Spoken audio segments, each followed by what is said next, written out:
Welcome to Homeschooling Adventures. My name is P. Jerauni. In today's video, we are going to be looking at the causes of market failure. Now, just to take you a little bit back, we have looked in a perfect market that the forces of demand and supply, which we call the market forces, are the ones that are responsible for the allocation of resources. And they are also the ones that are going to determine the price at which products are going to be sold for. And we have also noted that not even a single buyer or a seller has the power to control on the price of products. Now, whilst this is true for a perfect market, if any one of these does fail, or if any one of these is not there, then it means we are saying the markets have failed. Now, what is market failure? Market failure is a condition in which the forces of demand and supply fails to allocate resources efficiently. If resources are not allocated efficiently by the forces of demand and supply, then we are saying the markets have failed. Now, there are a number of reasons why markets end up failing. The first cause why a market fails is externalities. Now, externalities, these are the external costs or benefits that are borne by third parties. In other words, the people that were not involved in the initial transaction. If they bear a cost of that particular transaction, or they enjoy a benefit of that particular transaction, then we say that is a negative externality and or a positive externality. Okay, now a negative externality occurs in situations where the cost is going to be borne by third parties. For example, if you open a factory, in that factory you as the business person, you are benefiting from that particular factory. Okay, you have your private cost that you have incurred in that in setting up that factory. You have your private cost that you are going to incur when you pay for the factors of production. Okay, that's your cost. Okay, and then we also have the benefit that is going to be enjoyed by the employees when they get their salaries and those things. Those are people that are involved in the particular transaction, which in this case, setting up the factory. If they set up the factory, you are going to benefit because you are going to make a profit, and the employees are going to benefit because they are going to get employed.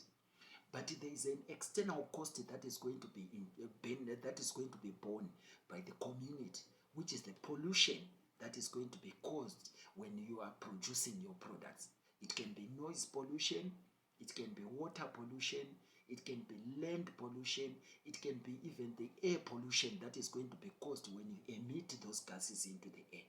Now, that external cost is a good example of a negative externality, because the people, the ordinary people that are not employed in your business, are going to bear the cost of your business activities. Okay, so that's a negative externality. Okay, and then we also have the other one, which is a positive externality.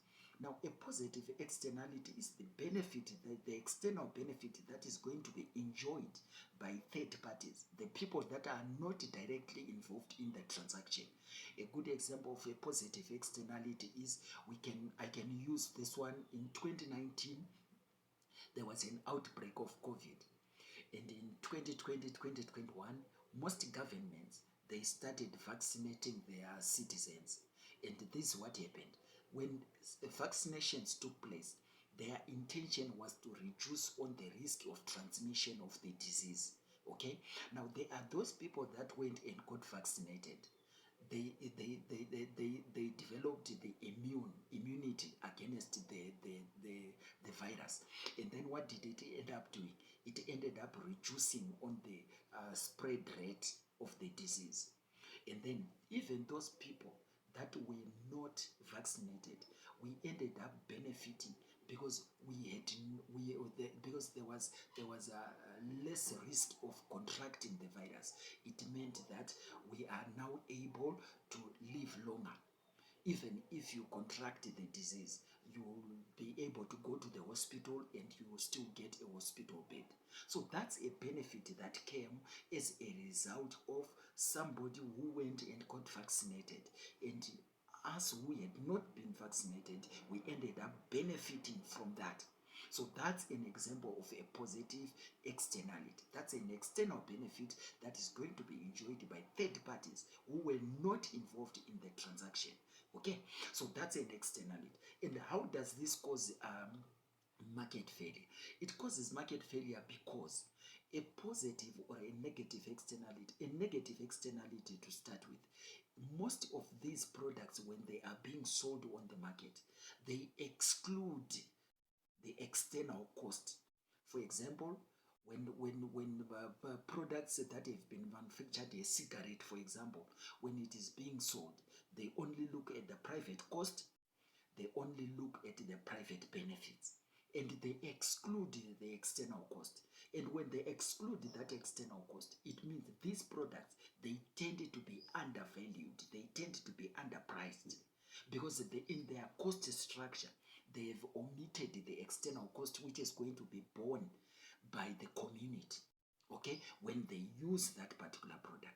So these externalities, they cause market failure because the products are always going to be undervalued. Okay, and then you also need to understand the second cause of market failure, which is the missing markets. Now, when you talk about the missing markets, it's that segment of the market that is not going to be provided, or that is not going to be catered for, if we allow the market forces to supply the products, okay, or demand the products. Now, such markets, a good example is, you would now need to understand that people, they don't always know what is good for them.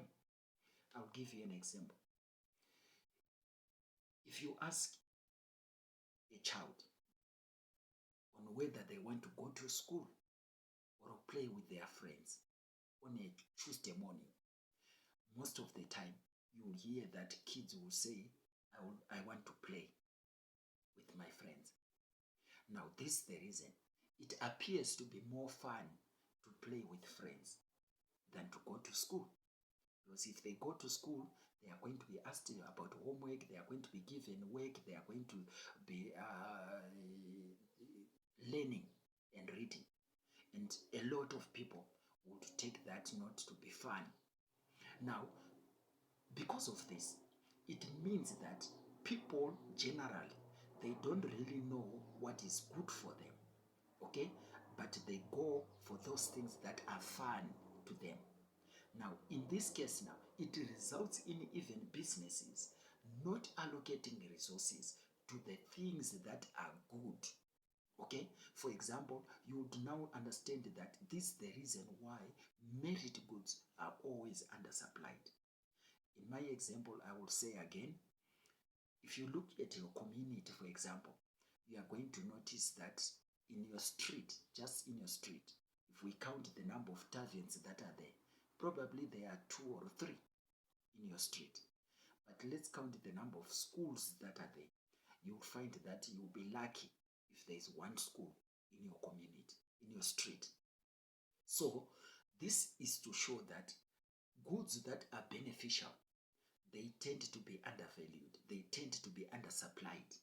And those goods that are harmful, they tend to be oversupplied.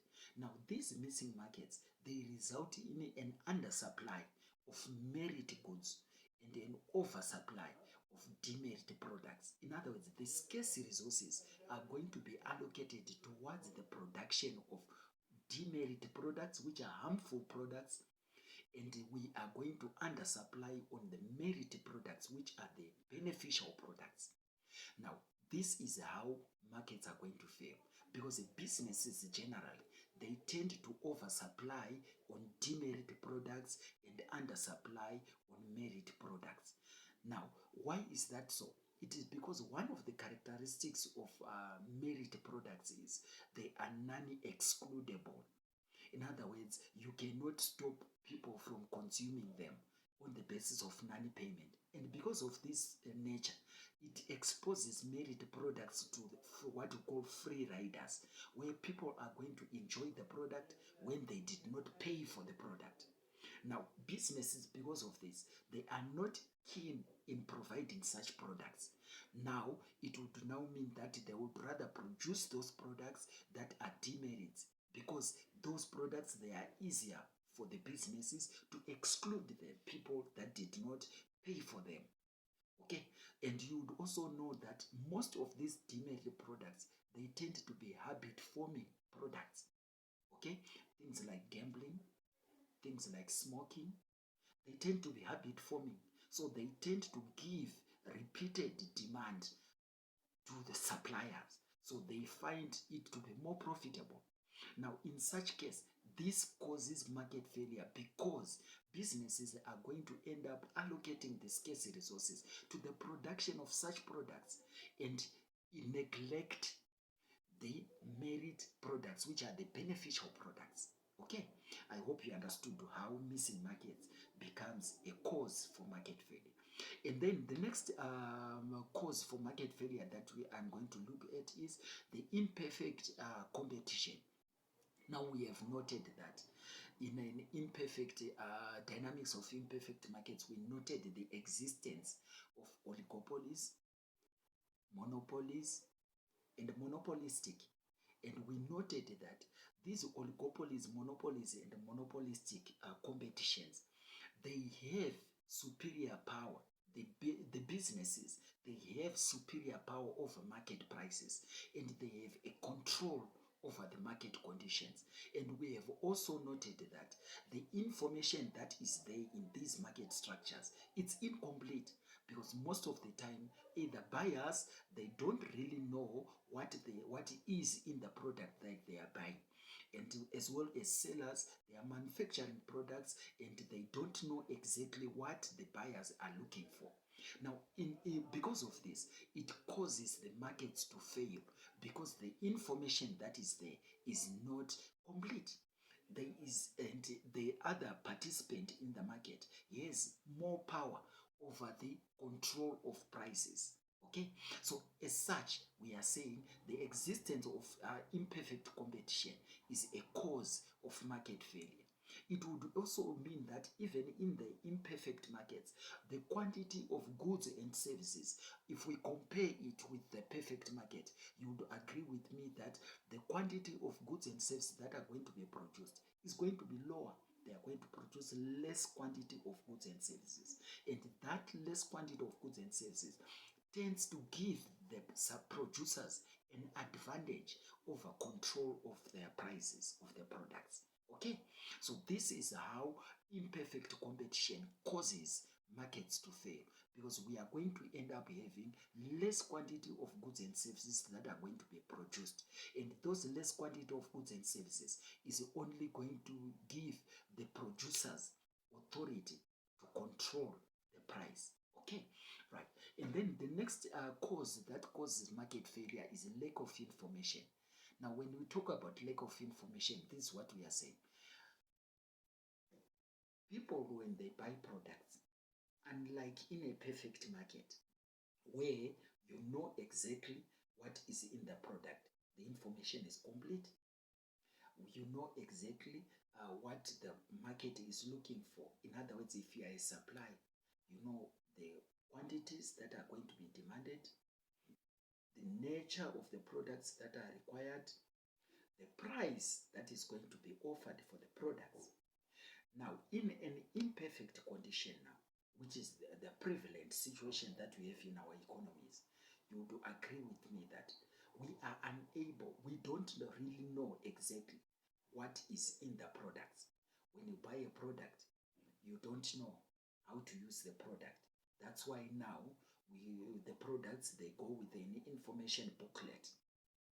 When the producers are producing the products, they don't exactly know what the market is looking for.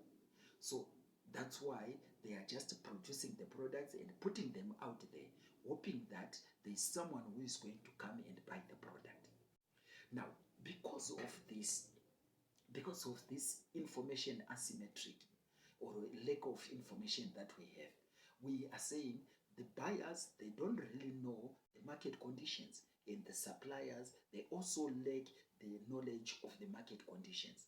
So this causes misallocation of resources, because businesses are going to produce products that they are not really sure that they are going to be bought. and suppliers and buyers are going to go to the market looking for the products which they are not really sure whether the businesses have produced that particular product. So there is a lack of information there, and this is a cause of market failure because it's going to end up resulting in resources being allocated to the production of certain goods that might not be needed in the economy. Okay, so that's a lack of information, and that causes markets to fail.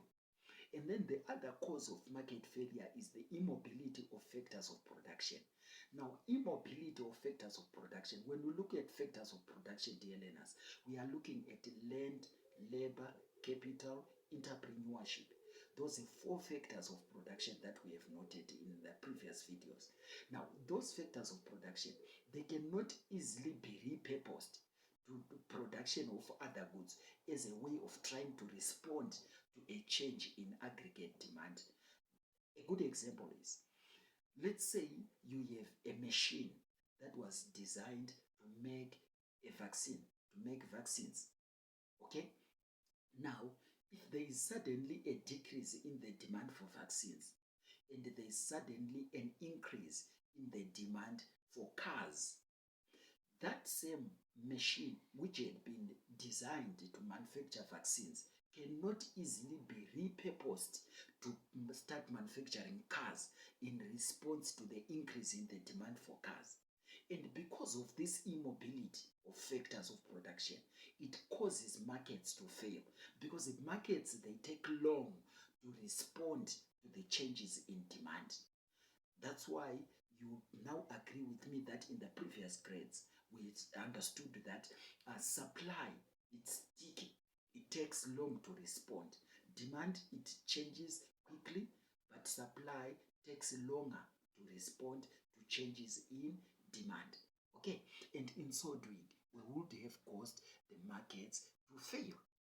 And then the other thing that also causes markets to fail is the imperfect distribution of income and wealth. Now, this situation that we have, where we have the rich and the poor, has resulted in the businesses to produce goods, to allocate their resources to the production of goods that are going to be consumed by a certain group of people in the economy. And normally, that group of people is going to be the rich, those that can afford the products. Now, what it has done is, it has left a certain segment of the economy, which is the poor segment, the poor population group in our economy, unable to afford the products. And that has resulted in the markets to fail. Why? Because the resources are not going to be allocated to the production of goods to satisfy that particular segment. So when the scarce resources are now going to be used, they are going to be used in the production of goods that are going to satisfy only the rich. Okay? And this is as a result of uneven or an imperfect distribution of income and wealth. Now, these are the things that causes markets to fail. What did we look at? There are 6 reasons. The first one that we looked at is externalities, and we noted that we have positive and negative externalities. And we looked at the second one, which is missing markets, okay, where we looked at the merit and the demerit products. And then we looked at the imperfect competition. And then we looked at the lack of information. We looked at the immobility of factors of production. And then we looked at the last one, which we said an imperfect distribution of income and wealth. So these are the things, these are the causes to market failure. If you like the video, click the like button and remember to subscribe to the channel. All the best in your studies. Good luck. I'm out.